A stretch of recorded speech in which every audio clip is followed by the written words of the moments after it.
Hey everyone, welcome to a Human Clad podcast, the spot where leaders come to drive the freelance economy forward.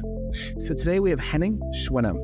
Henning is the co-founder and managing partner of Vendux, a sales talent freelance platform, specifically fractional CSOs and CROs.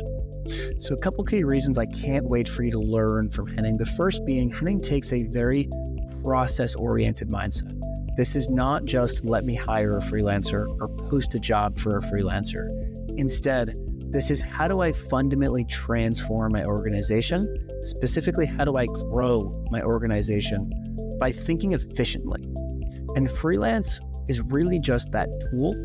It's not the whole reason that we exist.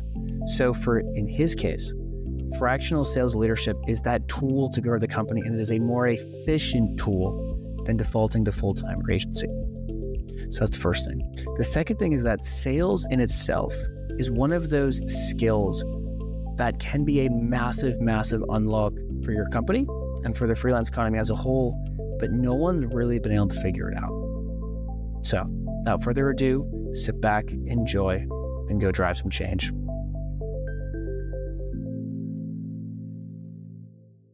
All right, Henning. Well, thank you so much for hopping on. Where are you located?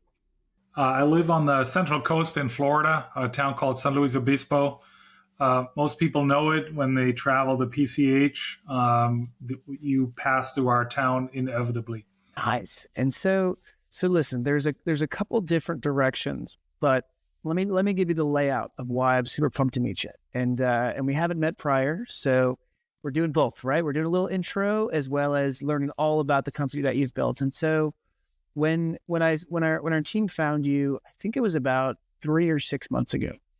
And the reason that we went, wow, we need to have him on is twofold. The first is you're attacking sales. And what I mean by that is you've mentioned fractional in your messaging as well as sales. And that's really hard industry that we've seen. You know, we call it freelance economy, but sales has been really tough to break into from a fractional perspective. The second is you're mentioning the perfect match, right? And so you've released a lot of content around, we got this really good matching system. And I just want to learn more, I want to hear the science behind it. And so that's it. Then the third is someone like you. I love when you jump into our space, meaning you can be doing a lot of different things, Henning. You don't need to be messing around with the freelance space or whatever we want to call it. And so also very selfishly, I want to learn why leaders like yourself love this space and are increasingly jumping into this space. And so those are the three things that when my team and I said we need to get him on, those things we were going those are the reasons. So let's just start if we can. Do you want to just give a little intro on yourself? Yeah, absolutely. I've spent the last 25 years of my career in sales. I didn't start there. I actually started on the supply chain side, running warehouses and and packaging facilities, but ended up at the advent of the e-business initiatives in B2B in 98, 99. Very quickly in the internet space. And the reason was that back then I was in the chemical industry. Nobody really understood what the internet was all about and what e-commerce was all about. And so my boss at the time looked at it and said it had to have something to do with supply chain. So we'll put Henning in charge. And very quickly that mushroomed in great initiatives and a lot of work, and eventually I joined one of those startups, started selling for them, building the business, and it had everything to do with selling. It wasn't called a sales role, but we were a very sales-centric business. About 50% of the staff was in sales because it was all about winning new clients. And from there, the company grew. We were acquired. I stayed with the acquirer for another 6 years.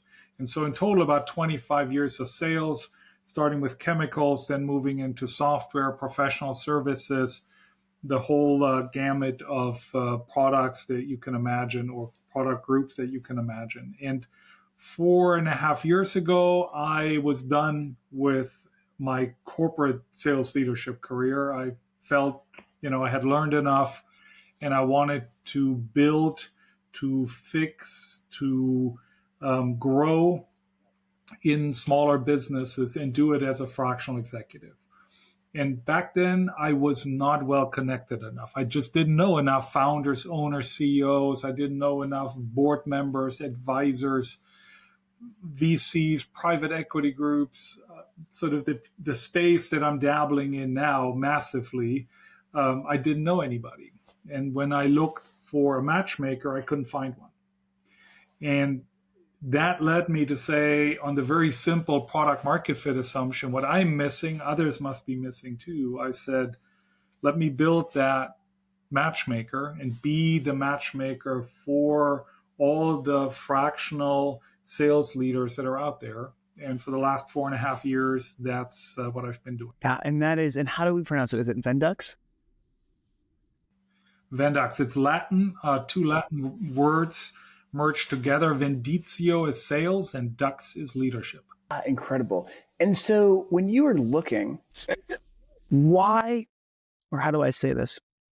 Why not just start, Henning LLC and not care about anything besides having one or two clients that you were working with part-time?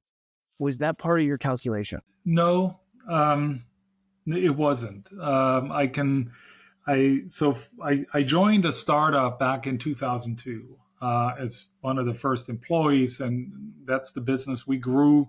Then were acquired, and in that business, I always felt like a founder, though I wasn't the founder.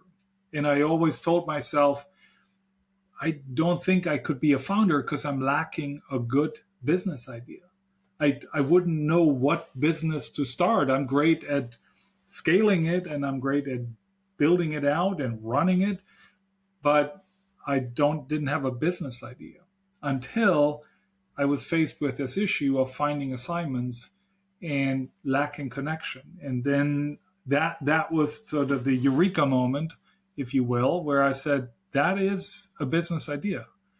And I floated it around for a couple of weeks to friends, to people I knew well, and that would give me honest feedback. And nobody said, hey, that's a really stupid idea. You should stop immediately and look for a job. And with that in mind, the rest is history. Yeah.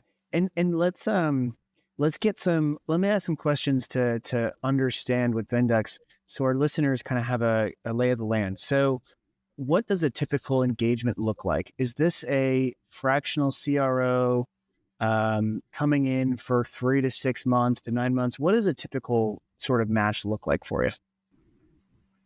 Yeah, that's a great question. And the one word I always try to stay away from is typical, because there is no typical. Now, we've done a lot of matches in the last 4.5 years. We've quizzed a lot of our executives on other assignments, and we recently released a study on about 1,000 fractional sales leadership assignments. And so now I have averages and medians that I can share. And the median length of an assignment is 7 months. The most common topic topics that are being addressed is creating a playbook, leading a team of people, and transitioning from founder-led into a more professional sales environment for scaling. So those are some of the statistics from that 2023 study that we just released. That is fascinating. And what does it usually look like for you? Meaning, from a Vendux perspective, is this hey, we take 10 to 45% for the entire engagement of working together? Is this the clients pay a subscription to have access to the match system? What does the typical business model look like? Yeah, it's pretty straightforward, and we try to be very transparent about it, especially with our executives. They should know how much the client pays us. And of course, they know how much we pass on. And we typically retain 20%. That is our current number. That I believe is a fair split that rewards us for our efforts, building this business, acquiring opportunities, working with founders and owners in scoping assignments, and then matching the right executive, the perfect match into the opportunity. And the executive receives 80% of the fee. And before we even make an introduction of an executive to a client, the executive has agreed to a fee structure, and the executive, and we can tell the executive how much they stand to gain, so that if that's not something they want to go to work for, they can tell us, no harm, no foul, and we move on. And so you are really helping with the scoping on the client side to put them in the right, to give them the stage to have a successful engagement. Yes, it is. It has to happen because for two reasons. First of all, if you're a solopreneur sales leader, putting yourself in front of a prospective client, you have to do the same thing, because clients, especially in the tech and SaaS world, especially when they are tech founders, they know what they want, but they don't always know how to get there because they've never built and led a sales motion. And so, and give you a simple example, the question of experience. If somebody is in a vertical, they often say, I need somebody in this industry. What we then ask is who you're selling, who are you selling to? Who's the decision maker within the organization? And what type of deal structure are you trying to sell? Is this transactional, $2,000 a pop, or is it a multi-million-dollar 10-year contract? And also, what type of product or service are you selling? And then all of a sudden, we could say, hey, we really need somebody who is sold to a decision maker in HR, who sold, software installations with a $50,000 roundabout ARR. And that's the person we're looking for. And whether that's in the client's industry vertical or in another one doesn't really matter, because it's about the decision maker and the product. Those are more important criteria. So, and that's just one example of where the scoping really helps us to structure, and with that, then to be able to tell a client how much they need to invest, and for us to find and match the perfect executive into the assignment. So usually like 7 months, we're saying, is the typical, right? What does it look like from a retention perspective? Do you notice that, okay, these clients meet the fractional executive and they go, we want to keep working with this person forever? Do you notice that they say, okay, this was great for this time period, we're done now? What is the typical on-ramp, off-ramp look like? Yeah. So there are a couple of different scenarios here.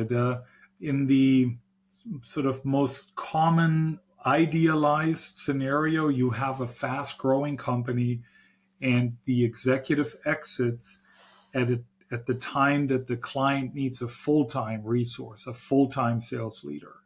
And that can be a 6-month, a 12-month, an 18-month growth period. But at the end, the fractional executive works themselves out of a job. Yep. There are other scenarios, though, right? There are scenarios where it is truly a project, where they need somebody to write a playbook for 3 months, or to onboard a team of a certain makeup, or to determine the go-to-market strategy and test it out for a new vertical that a company's entering. But then there are also other scenarios where the duration is almost endless, because the company, while they are growing, they are small enough to never, ever need a full-time sales leader. We have one client that is now in month 32, or the executive is in month 32, and there's no end in sight. because the company is only looking for about 2 new clients a year. Now each client is about $1 million a year, custom software installation. It's a very niche application. And so they couldn't service more than 2 new clients. And so, in that case, you can always work with a fractional. You'll never have to invest into a full-time sales leader. So there are all these variations of assignments out there, and the 7 months is simply a mathematical median. And as we scope, we also need to assess what type of assignment is it, because we have executives that are interested in roles where they could potentially end up in full-time, and others are not. So we need to look out for that as well. So, and are you noticing common industries? So do you serve, say, like 3 to 5 typical industries, or is this industry agnostic? What have you seen around there? Yeah. So for a starter, we are industry agnostic. We have executives that can cover any vertical, that have experience in any vertical, any type of product. Now there are clusters, of course. The 3 or the 2 original clusters are SaaS and tech, very clearly. Now, having done this for 4.5 years, we have seen in the last 2 years an influx of professional services companies, also looking for fractionals. And as of more recently, we've seen an influx of manufacturing companies. Interesting. So I believe that it's representative of how innovation, and in our case, it's process innovation, is entering the workspace or the industries. It always starts in tech, because they are innovative at their core, and so they're the first to innovate on processes. And manufacturing environments, on the other hand, are more traditional. You build. I work in the chemical industry. You build a chemical plant with a 50-year time horizon. So you don't need to be, selling to yourself to an investor in 2 or 3 years. It's a very different game, and that time horizon then reflects in everything, including their process innovation. And so I believe that it will continue to grow, and eventually we'll see fractional sales leaders in the exact same mix of industries that the overall workforce is engaged in. So you said a sentence that I'm gonna make sure I repeat to the listeners at least 3 times, and you're the sales expert here, so maybe it's 8 times, right? That you need to repeat this to them, and that is I'll keep right. count. We just keep putting it in there subconsciously, so they keep thinking about it. But that is innovation has come to the workforce, which sounds simple, but is not, right? It is a very, very, very simple yet comprehensive and impactful sentence that innovation is finally hitting the workforce. Now, I'm going to give you a little bit on my background so you hear where this is coming from. And my question to you, though, is going to be twofold. It's going to be, well, how are we defining this space? I'm super interested to hear how you're defining it. And what is going to be required to do this at scale? And so let me give you a little bit on my bias. Now, I started freelancing in 2012. I was going down the traditional path of typical accounting and finance, because that's what I was told I was supposed to do. I went and worked at one of the big 4 and realized that there's, I'm not incentivized the same way I was when I was freelancing to make a big impact. So I chose freelancing over traditional. Now, I was early at Gigster, which was a custom software dev freelance network. And then I built Microsoft's freelance toolkit and was on the team that we really scaled a freelance workforce. So my bias is, how do we think about freelance strategically, not just as, a singular marketplace, not just as saying, hey, I'm going to go to this marketplace, use my corporate card. Also not thinking about it as just staff augmentation of, well, that's just staff aug, right? You're just finding a 1099 contractor. So I have this bias of freelance is a strategic way to build teams and build companies, but it's really tough because there's no chief freelance officer. There's no freelance transformation. And I've never seen you use the word freelance. And I love that because we don't know what the terminology is that we should use, right? And so I think this is now what I really want to learn from you. And this is where, too, you mentioned 25 years of executive sales leadership. So you're not coming into this saying freelance, yay, yay. Like, no. You have the expertise and you're using freelance as a tool to apply that. But so how do you define this space? What should we call it? Should we use the word fractional? Should we use the word freelance? What the hell are we calling this space? Yeah. Well, so I call it fractional. I call it the fractional industry or fractionalizing work. And I do this from my particular vantage point, which means I'm not looking at sort of entry-level positions, not tactical positions, but rather strategic leadership roles. And if you think of the typical or the origin of freelancers, the origin of staff augmentation, it came in from the bottom up, right? We started with the lowest roles on the totem pole and felt that it was okay to bring somebody in to man our phones or do some cold calling on our behalf. But anything more strategic, even an account executive, let alone a director of sales, VP of sales, chief revenue officer, would always be a wholly owned possession of the company. And I think that is old school thinking, because if you put that in combination with smaller companies, you end up with people wearing multiple hats.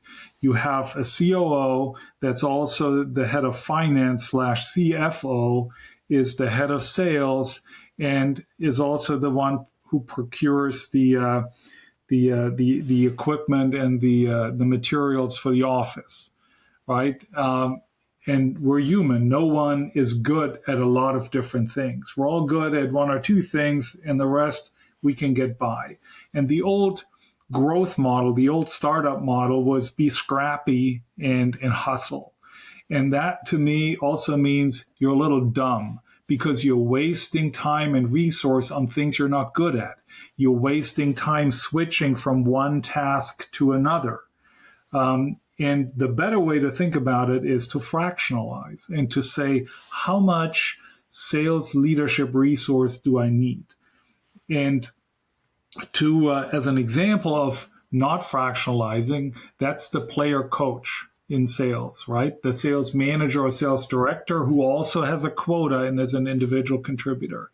It's the worst role to be in. You don't really know where to prioritize, where to put your efforts, and your incentive plan that is meant to tell you where to put those efforts. Most of them are so badly built that you focus on the thing that pays you the most, not on the thing that's most important to the company. And so if you fractionalize that and you say, I have a team of 4 sales executives, a seasoned sales leader can run a team of 4 sales executives, coaching, being involved in larger deals, working on collateral, communicating up to executive leadership on 10, 15 hours a week. You don't need a full-time person for that.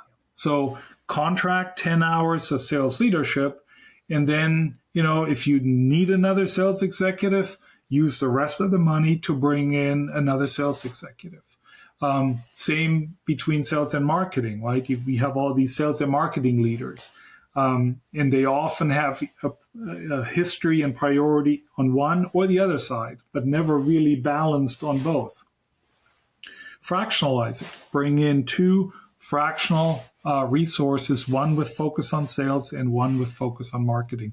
And you get 100% of the skills at right-sized, and because it's down right-sized for what you need, it's also priced in a way that you're saving money. It comes at a fraction of the cost. See, I can tell. So you got the process brain, which is beautiful in terms of you're looking and you're saying, listen, this is just inefficient.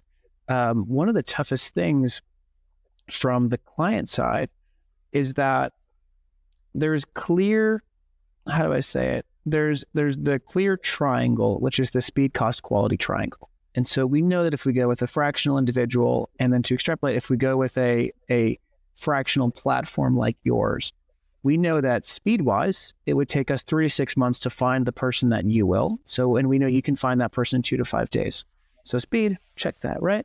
We know from a cost perspective that there's going to be some sort of cost efficiency, and that might not mean that the hourly is lower, but overall, there's going to be efficiencies because a large agency is going to be more expensive and full-time will be more expensive.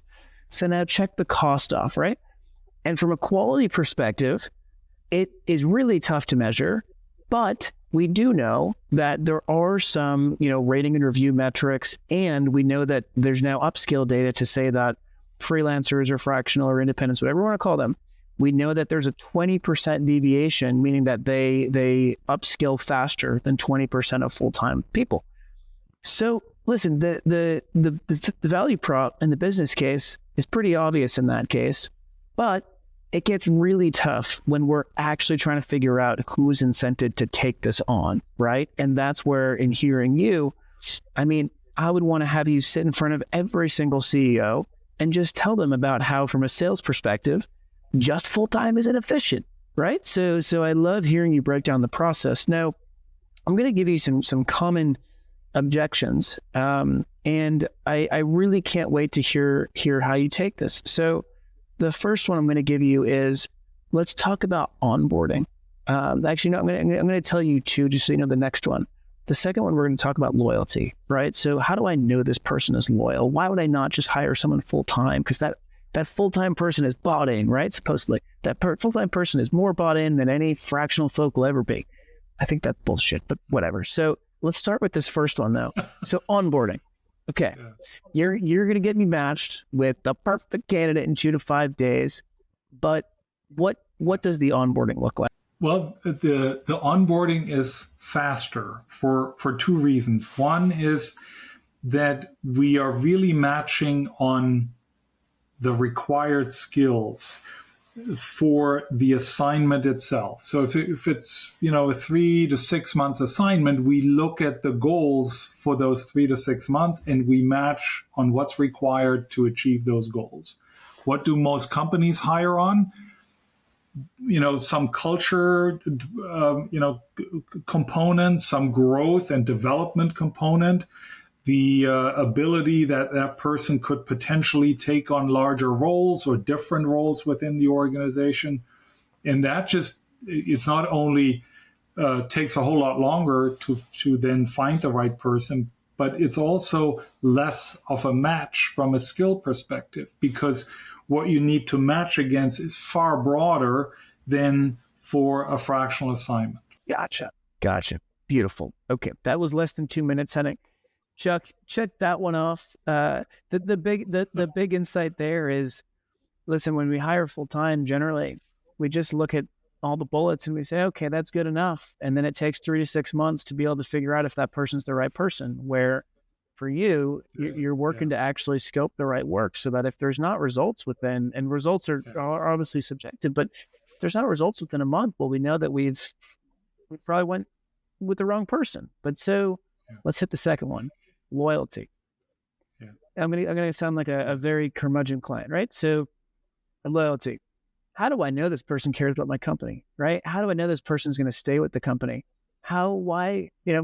There seems to be a problem in that I want someone who has my corporate Kool-Aid, has the corporate culture down, someone who's really loyal. What do you say to that?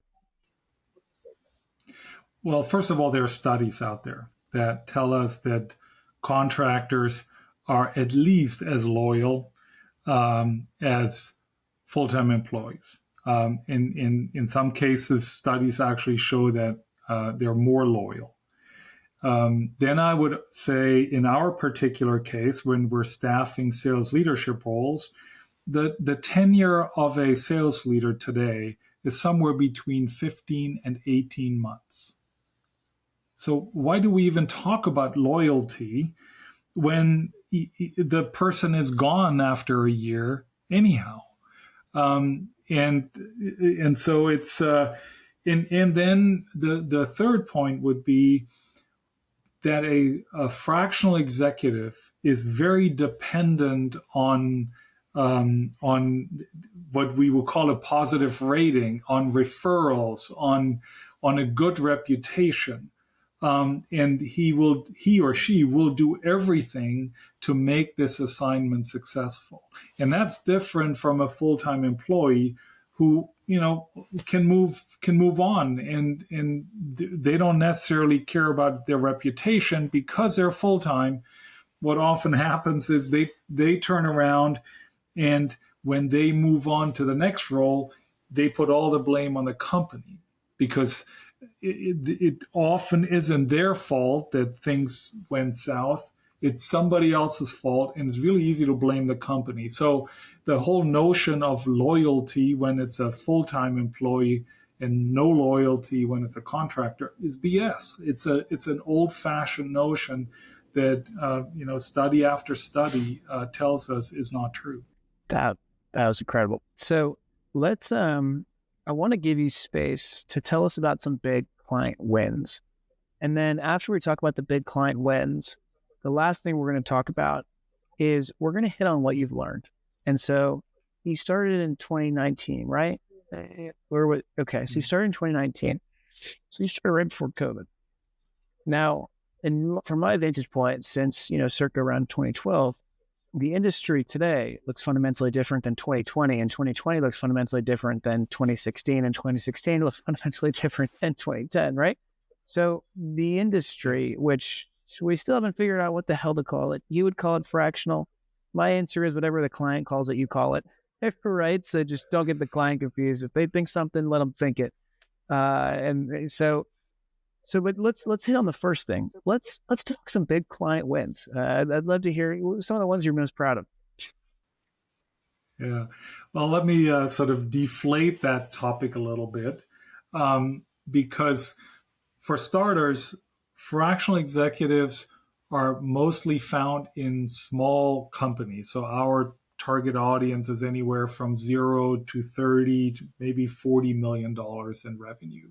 And we carry a long list of clients, client logos on our website. And what I hear often is that people say, well, I don't know any of these companies. Of course you don't know them because you're small. And you have to be in that industry vertical to maybe know them. So this whole notion of putting, Google, Apple, and Facebook down as client logos when you maybe sold them a little bit of toilet paper to one of their locations does not apply to us. On one of the tiny teams, right? Yeah, exactly. It's not that's not the kind of business we are. So let's not hyperinflate customer names here to talk about wins. I look at wins in two different ways. One is we have set in our scoping with the client specific goals. Those goals could be revenue, number of clients, but it could also be more process or transactional oriented goals, like completing a playbook or hiring a certain number of salespeople. And when these goals are achieved, I put a check mark on it and I say, we're good. And our executives, I forget the exact number, it's on our website, 91%, I think, is sort of the achieving goals. And we're talking about goals that were set 3, 6, 9 months in advance. And you got to show me that startup that actually can look back and say, we achieved 90+% of our goals that we set a year ago. That never happens. So, that to me is pretty good. And then the other aspect to look at is what assignment ends sort of on schedule, meaning it either is going on forever or the executive transfers into a full-time role or the project is completed. Those are 3 scenarios where I would say, yep, mission accomplished, check. And there are very few assignments on our end that end prematurely, where, on one side or another, on both sides, it doesn't work out. The unfortunate events are when clients, when the executive does good work, but the client really didn't budget enough money to actually pay for the service. And I mean, typical startup problem, you invest in 1,000 different things, and you somehow hope and pray that they all turn out well, but at some point you run out of money. So we've had those happen. But all of these negative, prematurely ending assignments are relatively small. Now, talking about clients, this example I brought earlier, custom software, small, finding new clients a year. We're in month 32, I think, of the assignment. So that keeps going and going and going. And if, to me, that means success. We have a number of assignments where we initially brought an executive in to do an initial assessment, write a go-to-market plan, write a sales playbook, 1 3-month type assignments. And the vast majority of those, and I can only think of one that didn't turn into a longer term engagement afterwards. To me, that's another success. We helped a number of companies set foot in the United States, coming from Europe mainly, establishing their first footprint here in the US through a fractional executive, and now they have larger organizations here. And then we have one client that's actually mentioned on our website. They're in the aquaculture business. They do 25 or 30 million in revenue, and now they developed a SaaS product, but don't know how to sell SaaS. So we brought in an executive that initially did a go-to-market analysis and established a go-to-market plan, and now is executing it within that company. Again, check mark, success. So there are a few examples and a few scenario clusters of things that I would consider a success. Not every assignment ends that way. It's not a 100% success guarantee. Absolutely not. And we need to be honest to clients right up front. If I had a conversation today with a potential client who wanted to know, what guarantees we give and what's the success rate and, all of these things. And I said, let's start very clearly here. There is no guarantee. The fact that the executive did great work down the street for somebody very similar to you doesn't mean anything. The fact that we have overall a high success rate and a high customer satisfaction rate doesn't matter either. Your assignment could still go south. We just have to be blunt about it. And the thing that most founders or owners and CEOs don't really understand, in my opinion, about sales in general is that it's an investment, right? So you hire engineers to build a product for you. You pay them a fixed salary. There is no guarantee that they can actually complete the product and that it finds a market. But you still pay them a fixed salary. Now you turn around to a salesperson and say, go sell this. And all of a sudden, you want to pay them largely in commission with no guarantee that this is going to turn out.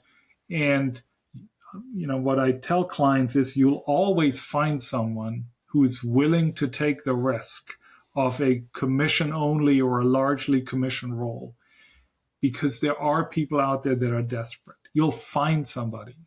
The question is that the best person for the job? Yep. And I encourage them to think about sales as an investment. You have to invest in your sales leadership capital, in your sales leadership potential. You have to invest into sales just like you have to invest in any other business function. Yep. That makes total sense. You know what really sticks is the 91% actually of hitting goals. And the reason I bring that up is because, I mean, it's no secret that if you're a full-time employee, you're probably hitting less than 30% of your goals.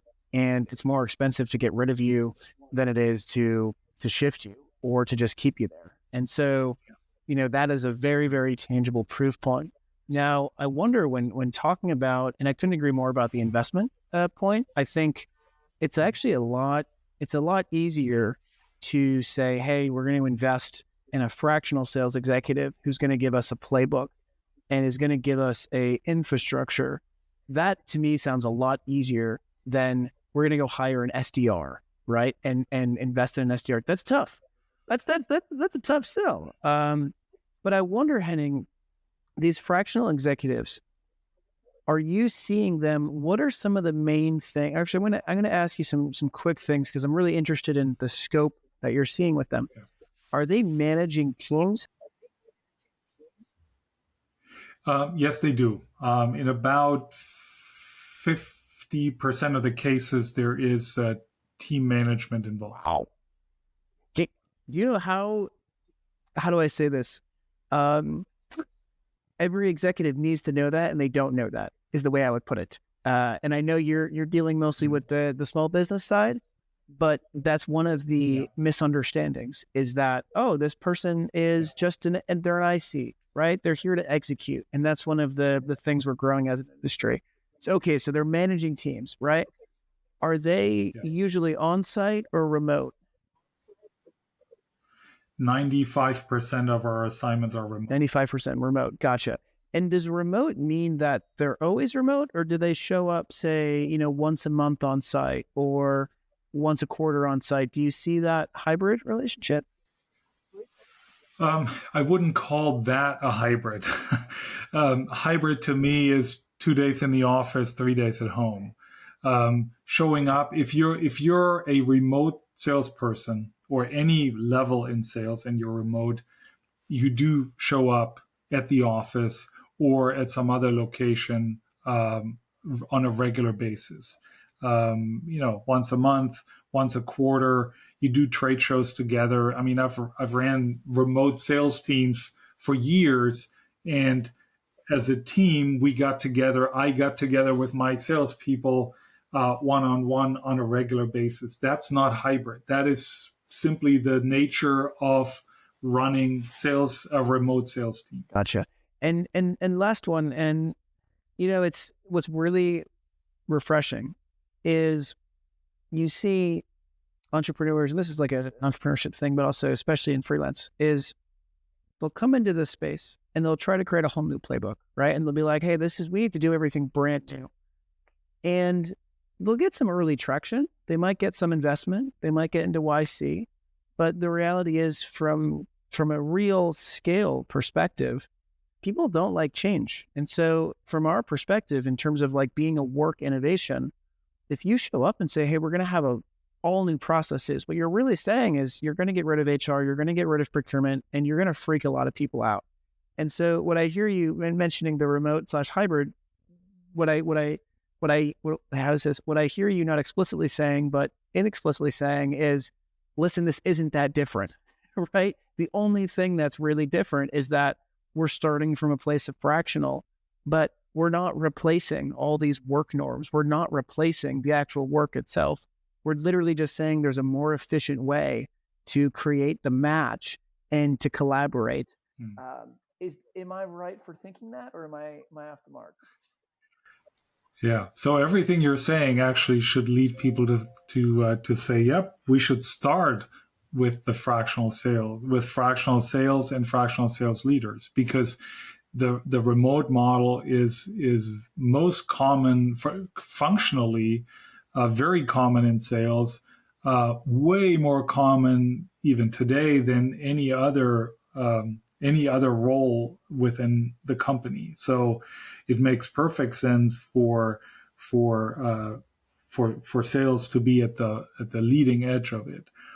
On the other hand, though, again, particularly talking about sales, this notion of loyalty, this notion of I'm sending this person out to be the face of the company, that leads people to think just the opposite way and say, that's why I need somebody fully committed 100% for the company. And at some level, I agree with that when it comes to the question of how much of that resource do you need? And that's where there is a window of opportunity for a fractional sales leader. And it's somewhere, past the very early startup phase, maybe all the way up to pre-Series B, if we think of it in investment terms. At that point, most companies that get a Series B investment have grown enough to have a large enough sales team that it needs a full-time sales leader. And the fractional model can no longer play out its advantages. And a lot of companies at that point are continually investing in sales. They're building teams. They have at that point developed consistent processes where they can fit in the same role over and over again. And that, again, needs full-time leadership.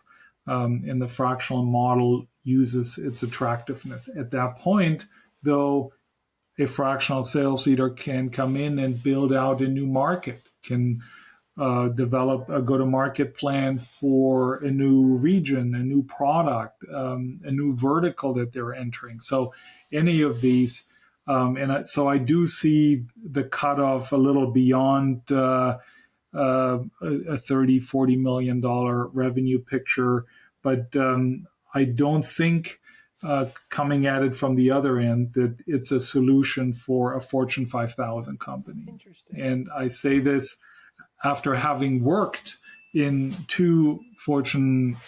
one Fortune 100 and one Fortune 500 company.